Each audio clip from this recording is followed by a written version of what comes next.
Good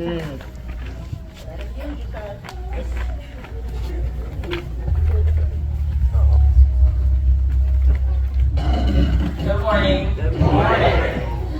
I just want to say, ever since Wednesday, I've been very anxious, very anxious. And yesterday, as I'm at work, God reminded me of Isaiah 40 and the comfort that He will bring to His people and the peace that I now feel. I'm nervous, but very excited. With that, I will be reading John the 20th chapter, verses 11 through 18, and it reads, "Now Mary stood outside the tomb crying. As she wept, she bent over to look into the tomb and saw two angels in white seated where Jesus' body had been, one at the head and the other at the foot. And they asked her, 'Woman, why are you crying?' 'They had taken my Lord away,' she said, 'and I don't know where they have put him.' At this she turned around and saw Jesus standing there, but she did not realize that it was Jesus. He asked her, 'Woman, why are you crying, and who is it you are looking for?' Thinking he was the gardener, she said, 'Sir, if you have carried him away, tell me where you have put him, and I will get him.' Jesus said to her, 'Mary.' And she turned toward him and cried out in Aramaic, 'Rabboni,' which means teacher. Jesus said, 'Do not hold on to me, for I have not yet ascended to the Father. Go instead to my brothers and tell them, I am ascending to my Father and your Father, to my God and your God.'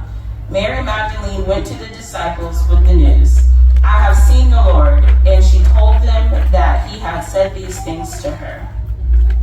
I first want to start out talking about the relationship between Mary Magdalene and Jesus. Yet very short, but a very powerful relationship that they had. They first encountered each other when Jesus delivered Mary Magdalene from the 7 demons. And from there, we see Mary immediately devoted to Jesus. Her and the other women that were cured of evil spirits and evil demons, they immediately followed Jesus and the disciples, traveling from town to town and village to village and supporting them with their own means. And we see Mary's continued devotion to Jesus when she was at his burial, at the crucifixion. And John, the 20th chapter, the first verse tells us that she was even to be the first at his tomb. And as Mary is crying and as Mary is weeping, the angels had to come to Mary and they're asking, "Woman, why are you crying? There is no reason for you to cry." And even as Mary continues to weep and continues to cry, she doesn't even realize that she is already in the presence of Jesus. And it says here, at this she turned around and saw Jesus standing there, but she did not even realize that it was Jesus. Mary was so deep in her mess and she was so caught up in her chaos. Her mourn was so much bigger than her God in that moment. And Mary continued to seek, and it tells us here, "Sir, if you have carried him away, tell me where you have put him, and I will get him." In the midst of her chaos, Mary continued to seek. Mary continued to run after. Mary continued to cry for Jesus. And in that moment, he appeared to Mary, and he said, Jesus said to her, "Mary." She turned toward him and cried out. And I saw myself so much in Mary, because not a lot of people know that I was in a head-on collision in the beginning of September, and I was very, very deep in depression, and I don't even think my mom noticed.